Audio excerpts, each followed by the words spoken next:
what I'm seeing here is greenhouses in the north, all heated with geothermal fresh produce for the north. I know that they do have those tunnels. So based on what you said, President, you know, again, I'll give you an example of the circumpolar group that I talked about earlier, of how in Scandinavia they don't allow people to come in unless they share the royalties. In northern Scandinavia and in northern Russia and those northern communities up there, they have major cities the size of Saskatoon. They don't depend on the southern for produce. They have major greenhouses. Yeah. That they grow their own vegetables. They've domesticated the reindeer, and that's the meat they eat, you know, for example.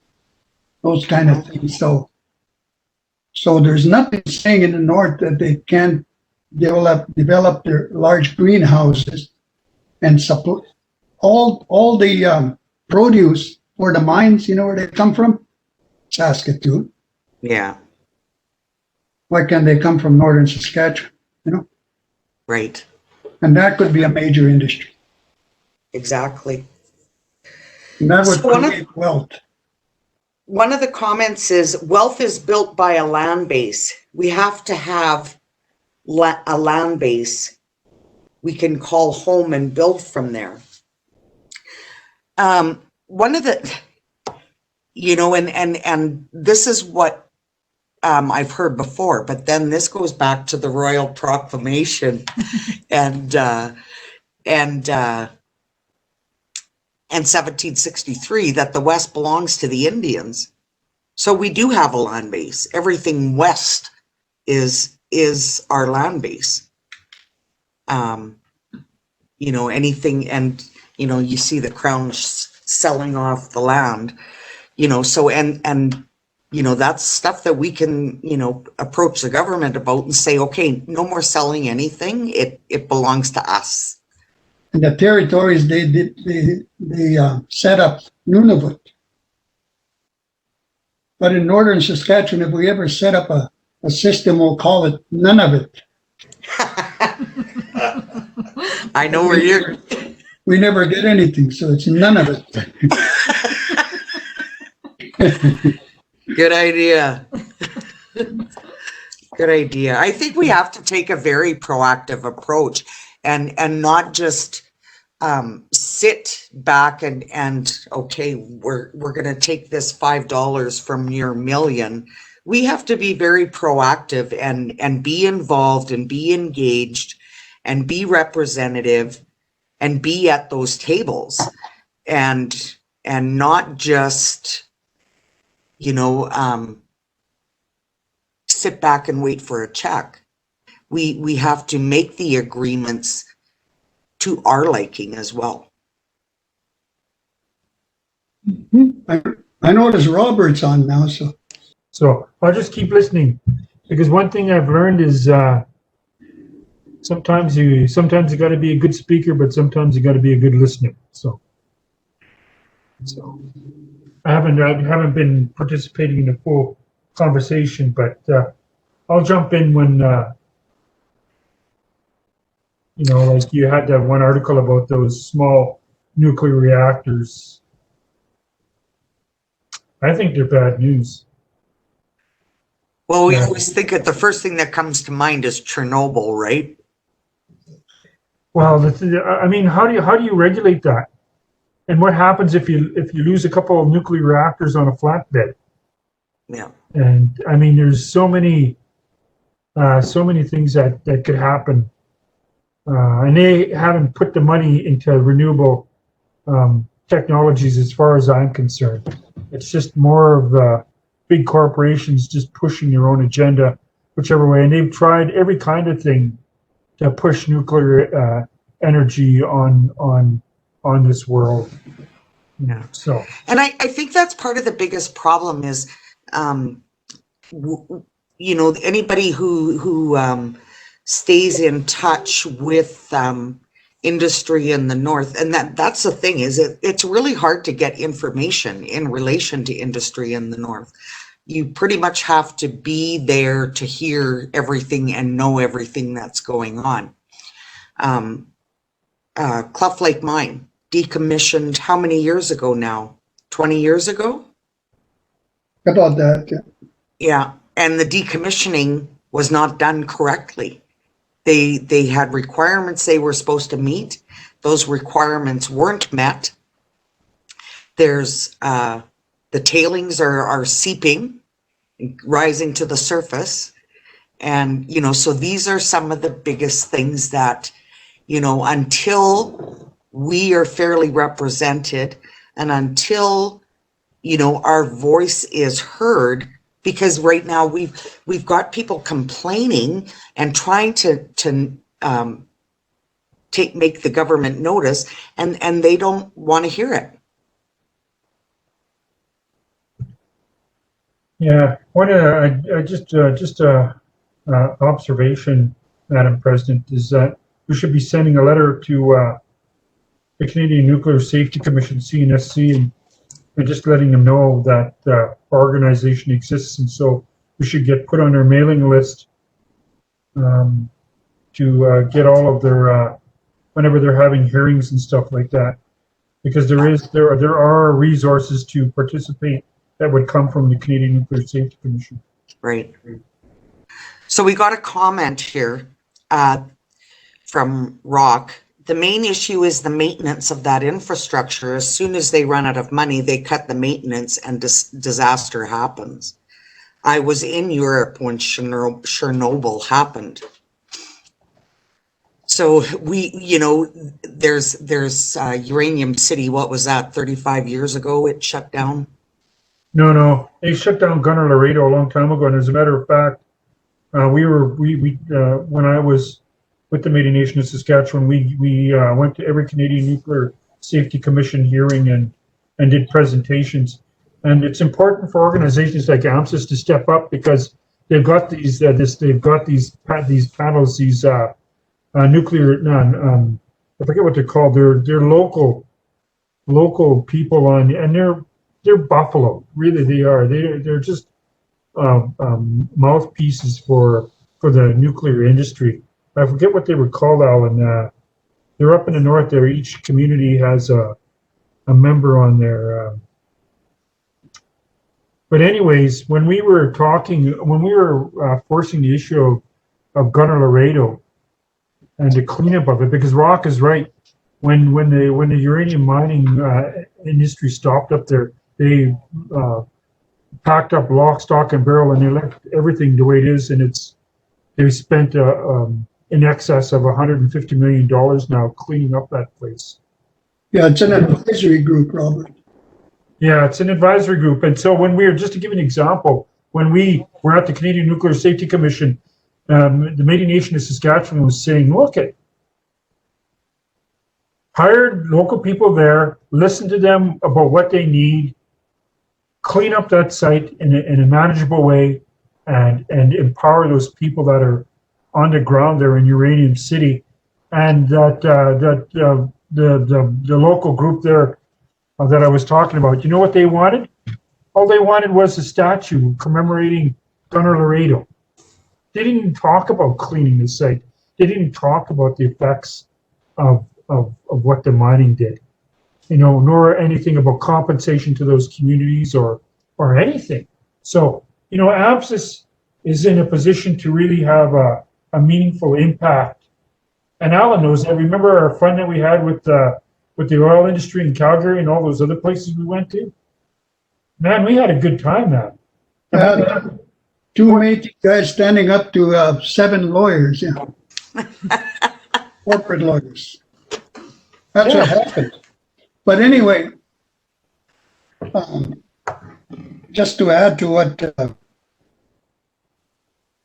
Robert just said in respect to the advisory group in Northern Saskatchewan, they don't really have any specific authority. In fact, I think they're being dictated to, and they rubber stamp everything that the nuclear industry tells them, and same with the government of Saskatchewan. So in that respect, they need to have more power. I think we discussed that another thing that's not happening in northern Saskatchewan. I used to belong to the mining group, and I go and meet with them in Ottawa, and Toronto, and other places in Canada. One of the things we used to discuss was an audit, like you would do in an accounting audit, but the audit would audit the mines. How safe are they? How much money are they making?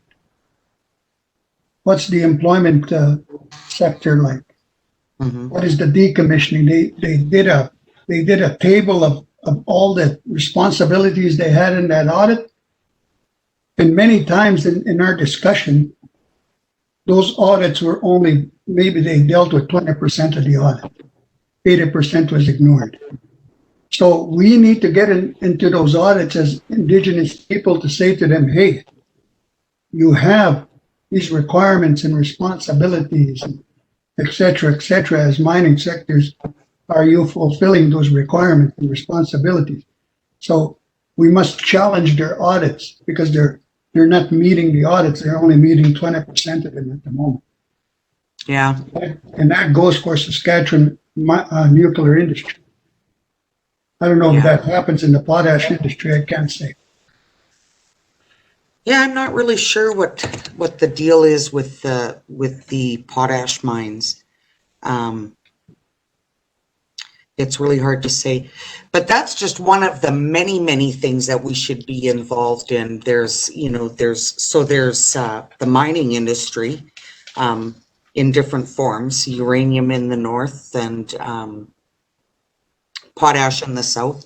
There's also the oil industry, which is the southwest and southeast ends of the province, and we have lots of Indigenous people in those communities as well, and it'd be interesting to see how the numbers are representative in the employment areas in those parts of the province. So, there's the employment rates, there's the training that's going on, then there's the rights. So there's lots of different things that we can be doing. We need membership that has interest, wants to be involved, and that's where we want people to become active with AMNSIS and participate in the conversations and talk about what we need to do and where we need to go and how we see things happening. Farming in Saskatchewan is another area to consider. There's I've lived out at Potash now for 7-8 years. I've been there for 8 years living in the country, and I have yet to see one rabbit. Not one rabbit. But I'll tell you, we got lots of farmers spraying fields when they're putting their crops in. I think all you half-breeds are just eating them all. We're having some rubaboo. I'll tell you, come around my place, you'll see all these in the city. I've been at your place, and I've seen the rabbit that goes to your house all the time. We call them Skittles. Yeah, we got no rabbits. We got deer hanging out at our place. I chased 19 deer out of our hay bales the other day. You see, when we're talking about occupying the field, one of the presentation that Saul Sanderson gave us was not to operate like the other Indigenous organizations in this province. Yeah. Métis Nation Saskatchewan or FSIN or other Indigenous. But to look at a new approach, a new view of how we would occupy the field. And what you're saying is that AMNSIS should talk about the mining sector, should talk about economic development, should talk about health determinants, talk about other issues that impact our people, talk about our street people, those kind of things. I think, to me, that's the direction that we should go as an organization if we're going to be different from status quo. So I don't know what you think of that. Just to throw that out as part of our discussion on occupying the field. So I just want to just back at you, Alan. So you're saying that not be so much of our priority? No, I'm saying that should be our priority. Okay. Not operating like status quo, where we go after programs and services, period. But we begin to talk about how things are, what is impacting people, the health area. To me, that'd be a different philosophy.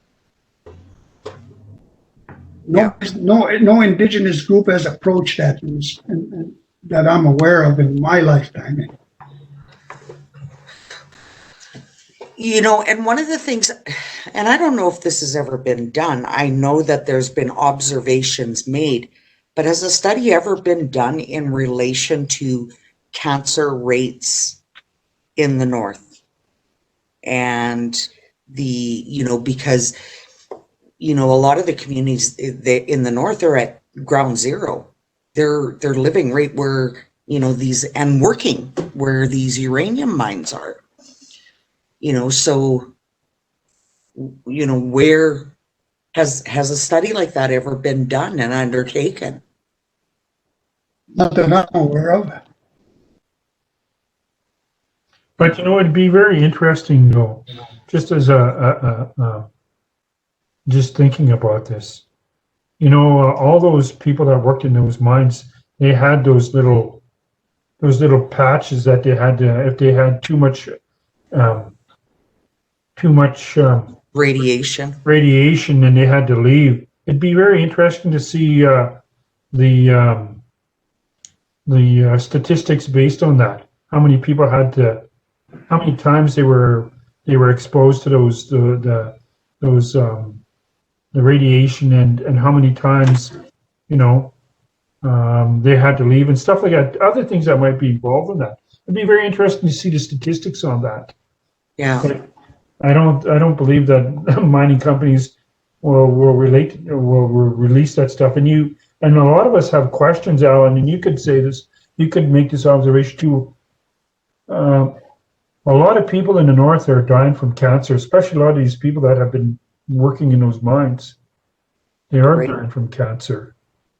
And we see a lot of abnormalities in animals that are around those mine sites, like two-headed fish and just crazy kind of looking animals. So until corporations come clean on stuff like that, and it's not just about money.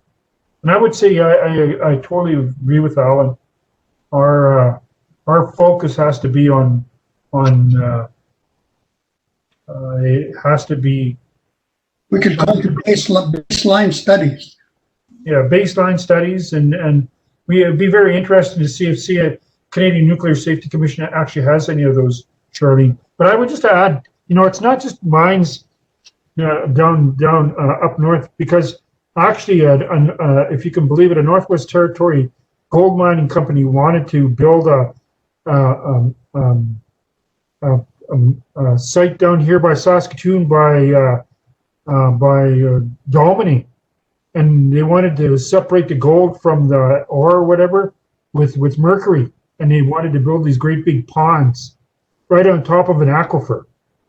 Oh my gosh. Yes, and we all said, all of us, even the communities, we participated in. It wasn't duty to consult, but we did presentations to the rural municipalities, and we said, "No way are you going to do this." So you know what? There's a whole bunch of things, even in the cities, like Nutana used to be traditional territory for the half-breeds here in Saskatoon.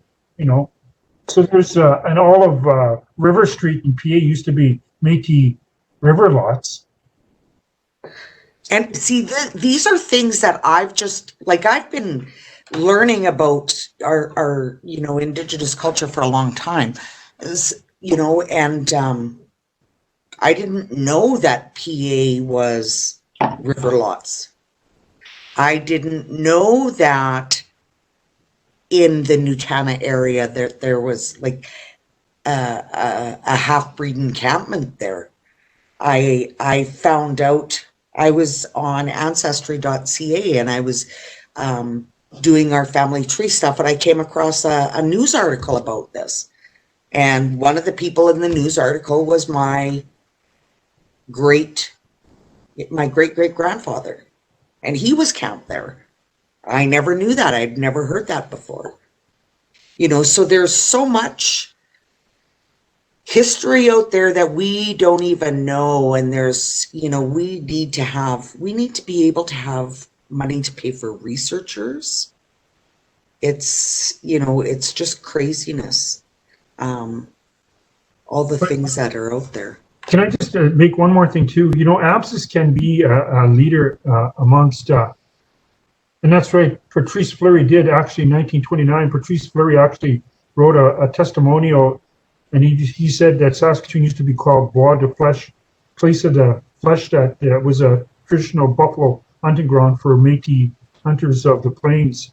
But I just wanted to say this, Madam President, AMNSIS can be on the forefront of our communities, and also linking up all the other provinces all the way east to Quebec and west to BC and in the north, by having these sort of panels and stuff like that, and really dialoguing about how we can support each other, even amongst our own sort of organizational misgivings, I guess. Yeah. It always seems to come down to power, and the power should be with the people. So I agree 100% that the power needs to be with the people, and that we need to quit being so divisive. What is the word I'm trying to say? Divisive. Quit. We need to work together, and I think I've said this probably just about every show that we've done, or every town hall that we've done, is the government in 1885, the writing, the Métis of Potash are writing petitions to the government, and the government's response is to send armed troops. As they were making their way out west, they were hearing rumors that Poundmaker was joining, Big Bear was joining, One Arrow was joining. They didn't know what they were going to be facing. They were getting odd reports, here and there as they were heading west. I think if all of those things would have happened, our history would be a lot different. The government's biggest fear is that all the Indigenous people were joining together. And that is something that they have played on ever since. And they continue to do things to raise resentments and build animosity between the groups. Right now they've got, and you think about everything that's gone on, treaty, status, non-status, C-31, those are all government inflicted policies that have been put upon us to marginalize us, to make us different from each other. And I think it's all been pretty much strategic moves by the government to keep us divided. And I think that if we work together on all these different issues, I think that we will be really a force to be reckoned with. And you're right, Robert. I think that having panels across the country and talking about all of these things is, yeah. Charlie, let me ask you a question. Okay. You know, in all our town hall meetings, we've had participants. Have any of the participants shared a letter with you based on the discussions that we've had and what they've listened to and giving us some directive alternatives that we should look at? I would invite the participants to share their point of view by putting it in writing to us so that the direction comes from the people. The direction comes from the participants, from what they've heard.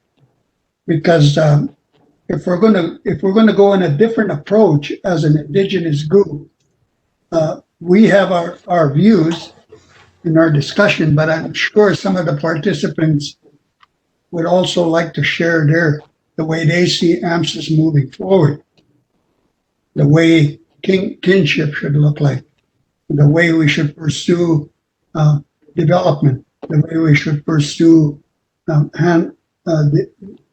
putting more affiliates like health, etc., to deal with the health determinants, those kind of things. So I am inviting the participants to share their point of view. That's whether they put it in writing or whatever, and then to help us grow as an organization. Because people have asked me what AMNSIS is about, and I'm saying, hey, we're just starting off. We're just starting to grow. We really haven't fulfilled our long-term goal. We're slowly going there, and we're not moving fast, because sometimes if you move too fast, you make mistakes. So you move slow and you learn by your mistakes. So that's all I want to say at this time. But I'm inviting the participants to give us their views.